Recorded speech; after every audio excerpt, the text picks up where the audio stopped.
ఉండి తన భక్తుడిని ఏమనంటే మాత్రం ఊరుకు క్షమించడు. అటువంటి భక్తి పరవశం కలిగినటువంటి సినిమా భక్త కన్నప్ప. ఈ సినిమా తీయాలనేటువంటి ఆలోచన మోహన్ బాబు గారికి ఎందుకు వచ్చింది? చాలామందికి తెలుసో లేదో తెలీదు. మోహన్ బాబు గారు నా మీద చూపించేటువంటి ప్రేమ వాత్సల్యాల వల్ల ఆయనకి కొంచెం దగ్గరగా ఉన్న మనిషిని కాబట్టి నేను తెలుసుకోగలిగాను. నాకు తెలిసి 40 సంవత్సరాల నుంచి మోహన్ బాబు గారు ఉదయం లేచిన దగ్గర నుంచి పూజ అయిపోతే కానీ బయటికి రాదు. ఆ పూజ శివుని పూజ. ఆ పూజ చేసేటువంటి కుటుంబం ఆయనకి. ఆయనకు ఉన్నటువంటి 3 బిడ్డలు. ఒకడు విష్ణు, మంచు లక్ష్మి, మంచు మనోజ్. వీళ్ళ 3 ఒక అద్భుతమైనటువంటి కుటుంబం.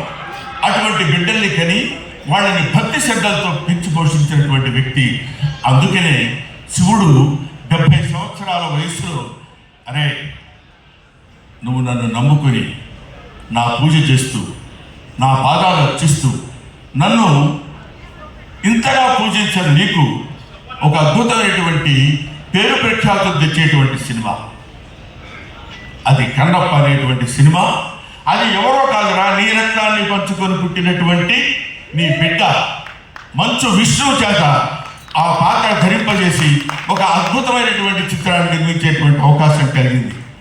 అది ఈ మధ్య ఆయన జ్యోతిర్లింగాలు అన్ని లింగాలు దర్శించుకొని వచ్చాడు. ముఖ్యంగా మన కాళహస్తిలో ఉన్నది వాయులింగం.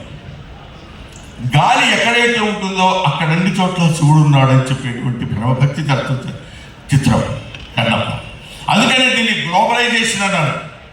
గ్లోబల్ అంటే మన ఇండియాలో నార్త్లో సౌత్లో అటు ఇటు అని కాదు.